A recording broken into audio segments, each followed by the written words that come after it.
بسم الله الرحمن الرحيم. صلى الله عليك يا مولاي يا رسول الله. صلى الله عليك يا مولاي وابن مولاي يا أبا عبد الله. غريب يا مظلوم كربلاء، يا ليتنا كنا معكم سيدي فنفوز فوزا عظيما. لعن الله الظالمين لكم من الأولين والآخرين إلى قيام يوم الدين. قال الله سبحانه وتعالى: أحسب الناس أن يتركوا أن يقولوا آمنا وهم لا يفتنون ولقد فتنا الذين من قبلهم فليعلمن الله الذين صدقوا وليعلمن الكاذبين. صدق الله العلي العظيم. صلوا على محمد وآل محمد.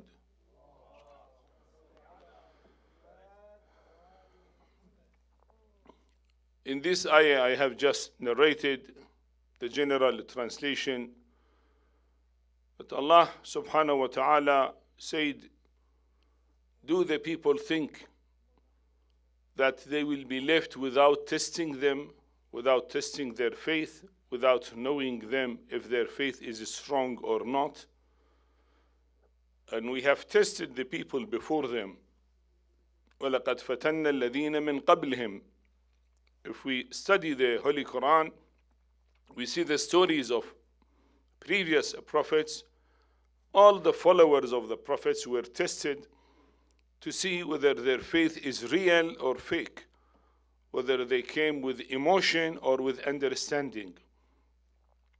So in the test here, فَلَيَعْلَمَنَّ اللَّهُ الَّذِينَ صَدَقُوا. Allah will know. Of course, Allah knows Himself, but to make it clear for people, for angels, that who are real people who are sincere and honest, and who are liars and they claim. Well, the same situation happened to the Muslim world after death of the Holy Prophet sallallahu alaihi wasallam, and that was a great test. Well, if we do not discuss in the first three caliphs, at the time of Imam Ali alayhi salam, Muawiyah has declared a great war against Imam Ali, where tens of thousands of people, some historians say 40, some say 60,000 people were killed. And ultimately, after assassination of Imam Ali alayhi salam, Muawiyah fought with Imam Hussain, and then Imam Hussain found that the people are not really sincere with him, and he has to sign a peace treaty with Muawiyah. Otherwise, he will lose the war, and he will lose even the moral victory. Moral victory, I mean to expose Muawiyah in front of the people. Muawiyah, in the name of Islam, he ruled, and they called that year when he signed the peace treaty with Imam Hassan as Amul Jama'ah, the year of unity of the Muslim Ummah. You see the fake slogans, when Imam Ali is there and the people should unite under his slogan, they said, no, we will not accept him. When Imam Hassan, the grandson of the Holy Prophet, the real Imam, and people did bay'at with him in Kufa, and Muawiyah rejected that, well, they said, no, it is not Amul Jama'ah. Muslims are not united. But when they are forced to obey Muawiyah, they said, well, this is good sign. Now the people all are united. United under whose banner? Under banner of shaitan, not under banner of Islam. You see, these are the fake slogans in the history, and that might be even today. You will find such fluffy slogans, looks very beautiful, nice, unity, but that unity under whom? Under the right path or under the wrong path? Under the right Imam or under the wrong Imam? Under the real leader of Islam or under a liar who claimed to be the leader of Islam? So it is unity or leadership under whom. However, Muawiyah very quickly showed himself when he came to Iraq. He declared that, oh, people of Iraq, يا أهل العراق إني ما قاتلتكم لتصلوا ولا تصوموا ولا لتحجوا ولا تزكوا.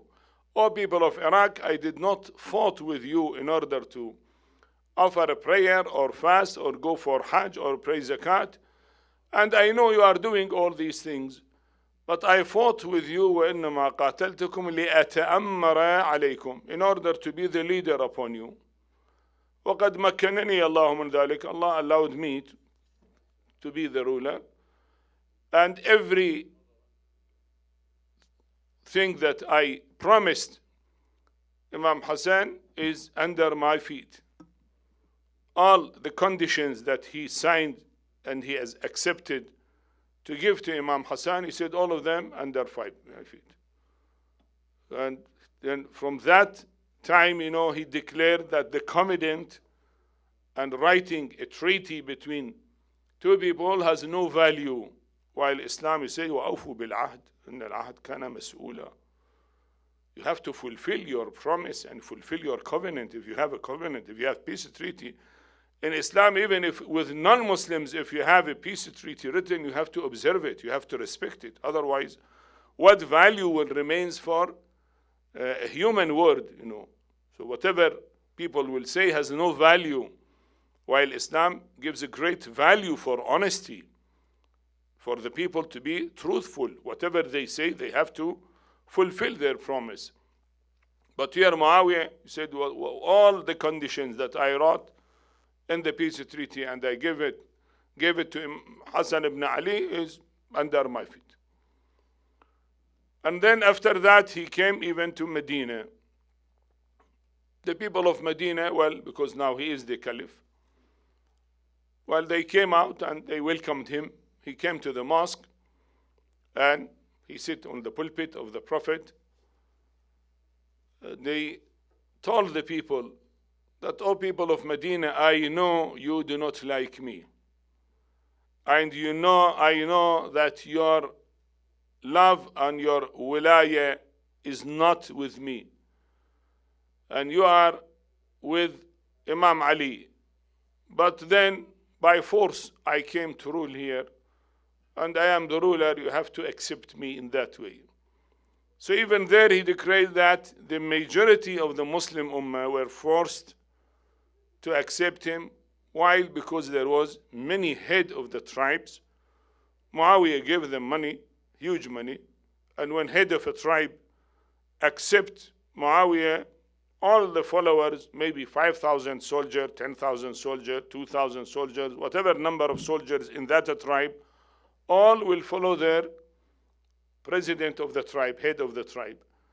So Muawiyah, by paying money here and there, he purchased the conscience of the people, and they were not thinking about facts or about religion or about truth or about justice. Well, they don't care as long as the head of the tribe had the millions, so he is not caring for people. So that was the policy. And then Muawiyah started distorting the shape of Islamic rules and regulations one by one. First thing, he declared that Ziyad, who used to be called Ziyad ibn Abi, Ziyad, son of his father, because he was an illegitimate, he said, no, Ziyad is son of Abu Sufyan. He is my brother. Why? Because one of the 5 people who had relation with the mother of Ziyad were Abu Sufyan, though it was illegitimate relations. But then he is son of Abu Sufyan from an illegitimate case, but still I regard him now as a brother to me. While it's very frank rule and regulation in Islam that al-waladu lil-firash wa lil-ahir al-hajar, the illegitimate son is for the bed, and is not to be called son of the father because he is not a, let us say, genuine or legitimate son, illegitimate. So that was the first thing in Islam. Why he did that?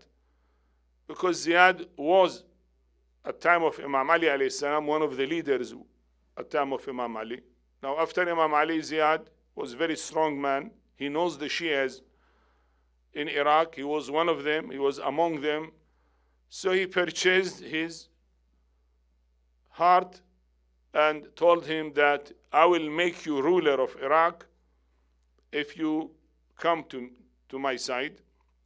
And then I will call you as Ziyad ibn Abi Sufyan, so that also the bad name will go out of you. Well, here Ziyad, you see the test of Allah subhanahu wa ta'ala. Few months before he was with Imam Ali alayhi salam. If he would have been killed in any wars that Imam Ali has fought, he will be a martyr, he will go to paradise. But Almighty Allah subhanahu wa ta'ala knows that his heart is not a sincere heart. And he came just to get position, to get power, to be leader, and that is what he wants. He don't care whether Ali on the right side or not. So now today the power is not with Imam Hussain, the power is with Muawiyah. So he's not caring to be with Muawiyah, and he joined Muawiyah. And then Muawiyah wrote to him that, look, anybody who loves Ali, you kill him. And anybody you are doubtful he might love Imam Ali, then you destroy his house and cut his salary from Baytul Mal. So he should die from hunger and has no shelter to stay there, neither he nor his family and children. And in that case, Ziyad killed tens of thousands of the believers in Iraq and destroyed thousands of houses of the followers of Amir al-Mu'minin Salamullah alayhi, because people of Iraq, they used to love Imam Ali alayhi salam. They saw his greatness, his justice, and they know he is cousin of the Holy Prophet sallallahu alayhi wa alihi wasallam, and he is the real Imam, he is the real Caliph. So why not to love him? His attitude with the people was such that everybody used to love and respect him naturally. But then Ziyad has killed a great number of them because they were followers of Imam Ali. So that was another haram things done by Muawiyah. First, he broke the covenant. Secondly, he called Ziyad to be son of Abu Sufyan. Thirdly, he started killing the innocent people unjustly and destroying their houses and stopping their salary to be given from Baytul Mal. After that, he started changing the Islamic values, Islamic beliefs. And he put the idea of qadr, predetermination, in mind of the people. He wanted to tell the people that you should accept me even if I am a tyrant ruler or a killer or a dictator. You have to accept me. That is the law of Allah. You have to accept me blindly and wholeheartedly. Whatever right or wrong I do, make no difference. So how he put it? He put it that I am getting this power by will of Allah. Means Allah wants that to happen. If you say no, Allah do not want you to be there, he said, well, is Allah weak? So Allah will kill me if he do not want. So since I am there, so Allah wants that to be there. See how he put a fallacy in mind of the people, and that fallacy of jabr or predetermination. Of course, Allah do not like the tyrant rulers to rule, but he permits that to happen in the reality as a test to the mankind, because things are not running by force from Allah subhanahu wa ta'ala. Allah gave us a freedom, and he allows us to be alive and to use our freedom, whether in the right direction or in the wrong direction. Not that Allah wants us to do the wrong thing. Allah do not want us to do the wrong thing. But he allows us, he gave us the power. He will not cut the power. He will not kill me if I want to do any sin. Allah can paralyze my hand if I want to do any sin with my hand. Yes, He can, but He said that is His wisdom not to do it, because Allah wants to test me, to see what I am doing with my body, whether I do right or I do wrong. So that idea, He changed it into predetermination. And now, whatever injustice He is doing, the people has to accept that. And then He started killing the very sincere and honest and pious people among the Muslim Ummah, like Hijr ibn Adi al-Kindi. Hijr ibn Adi was one of the faithful companions of Imam Ali and Imam Hussain alayhim salam, and he was very pious, very honest, very sincere person, reciting the Holy Quran, always spending his time in ibadat in Masjid al-Kufa, that Ziyad ibn Abi did not have any excuse to kill him. He's so great man, so honest man, so sincere man, so a clean man, that there is no excuse to kill him. He wrote to Muawiyah that, "Oh Muawiyah, I want to send Hijr ibn Adi and his companions to you, and you do whatever you want to do." Muawiyah found that that is also critical. If Hijr ibn Adi come, he kills him, then the people will say, "Why you kill this innocent person who was known very, very pious and very honest and very sincere, and all the people like him, love him. If you leave him alive, then the plan is not that to be alive, to be killed." He wrote a letter to Ziyad that, "No, Ziyad, you do whatever you want to do." Again, Ziyad find it very difficult. He cannot justify killing Hijr ibn Adi in any way. He wrote again to Muawiyah that, "Well, I cannot judge him and I will send him to you." Ultimately, Muawiyah said, "Okay, you send him to me." And then he was sent to Sham before entering Damascus, about 150, maybe 200 kilometers. Muawiyah sent some people. They caught him and about 10 of his companions with his son, and they slaughtered them there one by one and buried them in the desert so that nobody knows about the case. Of course, the case were known in the history until today. The grave of Hijr ibn Adi al-Kindi is there, while the grave of Muawiyah is not known and in a very dirty place in Sham, while the grave of Hijr ibn Adi is built, very big grave, and the people go to visit him and recite Surah Al-Fatiha for him. So that news gave a shock in the mind of the people, that how a great person like Hijr ibn Adi is to be executed in this way. The other one is Amr ibn al-Hamq al-Khuza'i. He was also very pious, very sincere, very honest person. And Ziyad wanted to catch him, he ran away. So he caught his wife and sent the wife to Muawiyah. Now that was the first time to catch the wife because the husband did a sin. It was not there in the history of Islam that if somebody, the government want to catch him and he ran away, they catch his wife. His wife is innocent. She did nothing. The husband, in the view of the government, is a criminal, let us say. But what the wife has done, nothing. But in order to force him, then they caught his wife. Amr ibn al-Haq was in area of Mosul. Mosul is north of Iraq, near to Sham. And when he found that his wife is in jail and they will torture or maybe will abuse his wife, he could not tolerate that, and he surrendered to the ruler there. And then the ruler of Mosul from Muawiyah's side, he slaughtered him, beheaded him, and sent the head as a gift to Muawiyah. Now it was not a trend any time that you take the head of the Muslims and carry it from country to country. Suppose you think a Muslim did a mistake, he killed somebody and has to be killed. You will not carry his head from place to place. But then it started at time of Bani Umayyah, from time of Muawiyah. So that created anger in the Muslim world.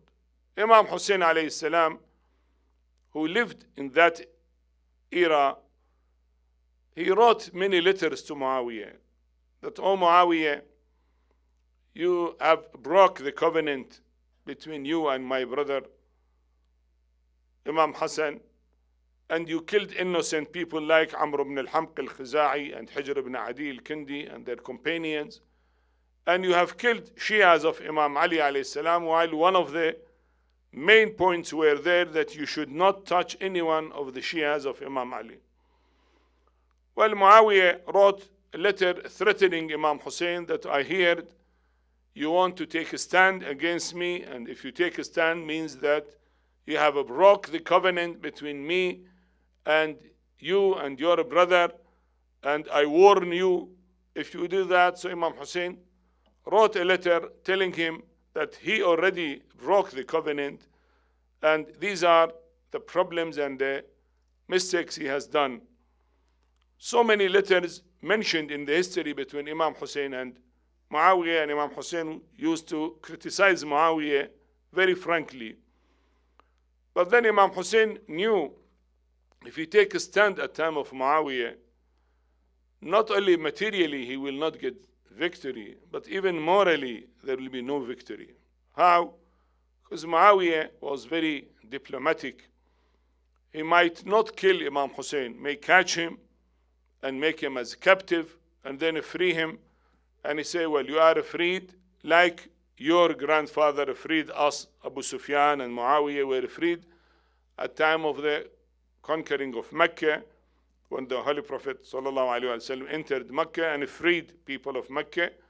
All of them, they said, as we are tulaqa, which is the word used in history, so you also are taliq of Bani Umayyah. You also were freed by Bani Umayyah. So in that case, no one from Ahlul Bayt could take any stand against Bani Umayyah.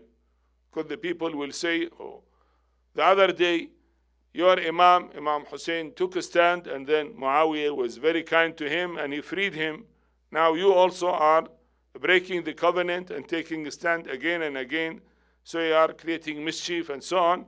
So you see, that will be, from the propaganda point of view, from moral point of view, a negative point toward them.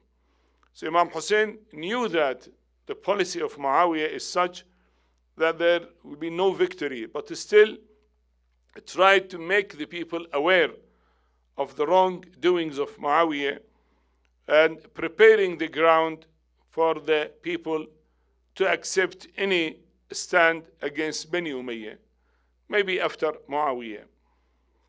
The last thing that Muawiyah did, he declared, well, according to the covenant between him and Imam Hassan, that if Muawiyah dies, then Imam Hassan is the caliph.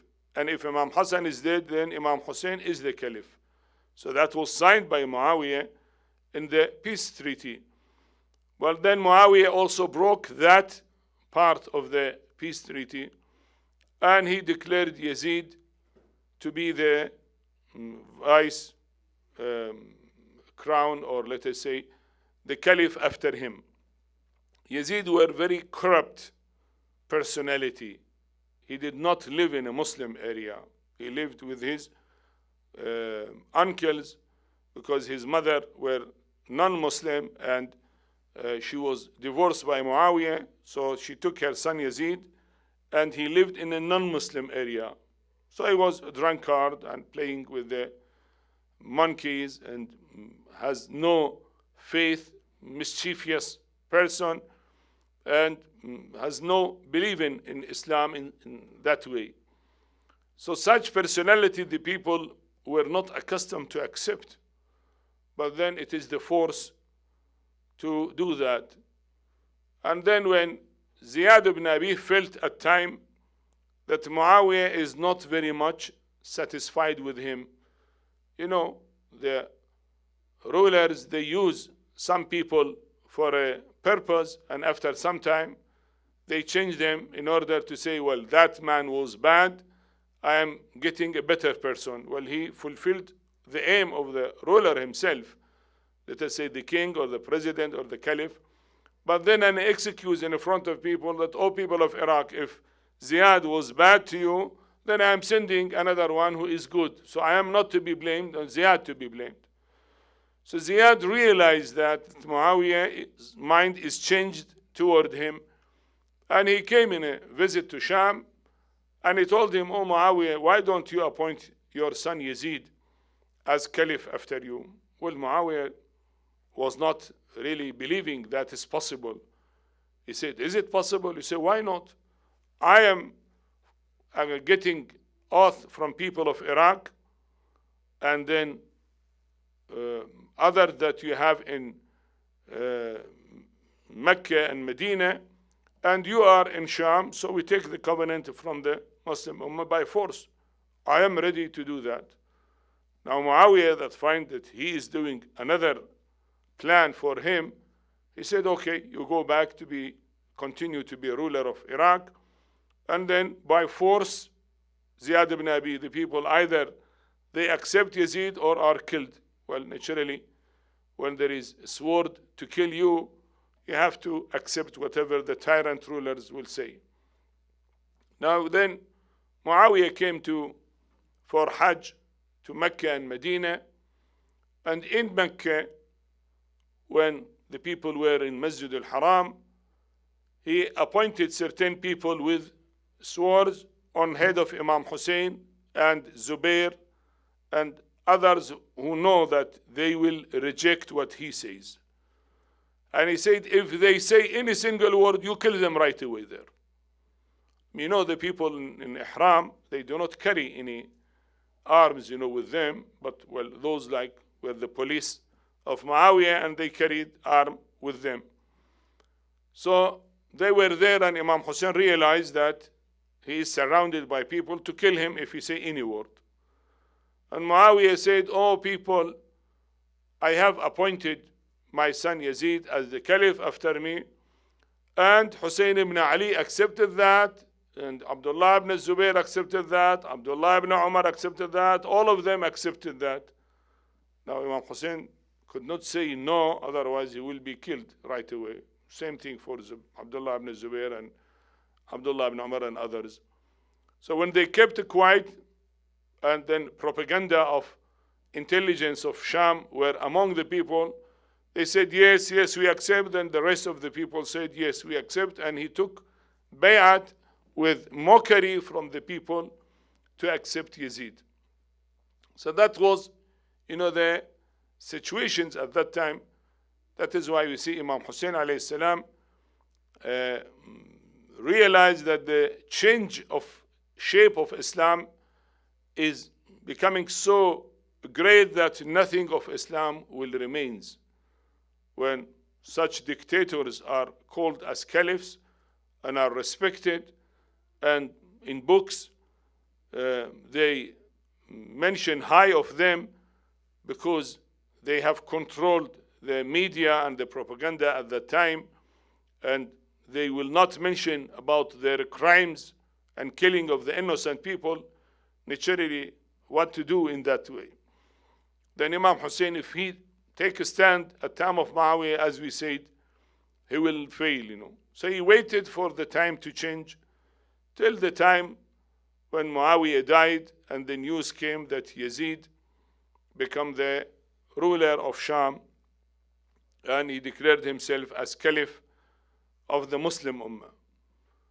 The news came to the Walid, the ruler of Medina, and they told him that Muawiyah died, and now Yazid is the caliph, so you took bay'at again from the people of Medina for Yazid. Al-Walid, with help of Marwan, see Marwan ibn al-Hakam, he and his father, all of them were rejected by the Prophet sallallahu alaihi wasallam and prevented them to live in Medina. He said, everybody is allowed to come, but you are not allowed. He was so dirty personality, so corrupt person, that even the Holy Prophet, who was rahmatun lil alamin, mercy for mankind, could not tolerate his mischief. He said that you are not allowed to enter the Medina. So Marwan and his father Al-Hakam were not allowed to enter the Medina at time of the Prophet till the Prophet died. At time of Abu Bakr, he wanted to get permission. Abu Bakr said, no, you were rejected by the Prophet, you cannot enter the Medina. At time of Umar, also Umar said, no, you cannot come. Well, at time of Uthman, because he was cousin to Uthman, Uthman allowed him. And now he became the one with the ruler of Medina, and he's a strong man. And as you know, later on he became the caliph after Yazid. He was appointed as caliph for 6 months, Marwan. So that was the situation of the Muslim Ummah. I mean, such a corrupt people were the advisors of Al-Walid. Imam Hussain, when he was called, Imam Hussain took Bani Hashim with him, and he said, come with me. He did not go alone because he knew that there is something new. So he took all the strong manpower he has, and they surrounded the castle, and then Imam Hussain entered. Al-Walid told him that, well, we got the news that Muawiyah died, and now Yazid is the caliph, and we need you to do bay'at. Imam Hussain said, okay, tomorrow, let us see tomorrow when you declare that in the mosque, we will see what is going to happen. Al-Walid did not want to really force Imam Hussain or to kill him because he knows the greatness of Imam Hussain. Marwan asked him that you get bay'ah from him now or you kill him, otherwise you will not get bay'at from him. Then Imam Hussain asked him that we are the descendant of the Prophet, and a man like me cannot pledge allegiance to a man like Yazid, that corrupt personality. How can we pledge allegiance with him? And then Imam Hussain came out, and in that night, Imam Hussain came to visit the grave of the Holy Prophet. There it was the last day that he can visit his grandfather. He cried and wept near the grave of the Holy Prophet, and he said, oh, my grandfather, I am your grandson, Hussein, whom you used to love me greatly, and now I am in this critical situation that these tyrant rulers want to force me for bay'at, and I am forced to leave you and not to stay in Medina, to be near you, or to come and visit you anymore. And this is the last moments which were very difficult for him, that at night to gather everything and move from Medina to Mecca, where he stayed 6 months, and after that he went to Karbala.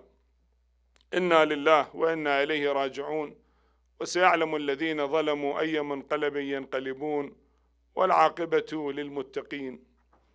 Allahumma salli ala Muhammad wa ali Muhammad. اللهم إنا نسألك وندعوك بقرآنك الكريم وبمحمد وأهل بيته الطيبين الطاهرين أن ترزقنا من فضلك خير الدنيا والآخرة. اللهم عجل فرج وليك صاحب العصر والزمان، واجعلنا من أنصاره وأعوانه ومن المجاهدين بين يديه. اللهم اقض بهم حوائجنا، واغفر بهم ذنوبنا، واشف بهم مرضانا، ووسع بهم أرزاقنا، وبارك بهم لنا في ديننا ودنيانا وآخرتنا، وأصلح بهم أوضاعنا وأحوالنا. اللهم اكشف هذه الغمة عن هذه الأمة قريبا عاجلا، وإلى أرواح شيعة أمير المؤمنين ومن مات على الإيمان. رحم الله من يقرأ الفاتحة قبلها صلوات. اللهم صل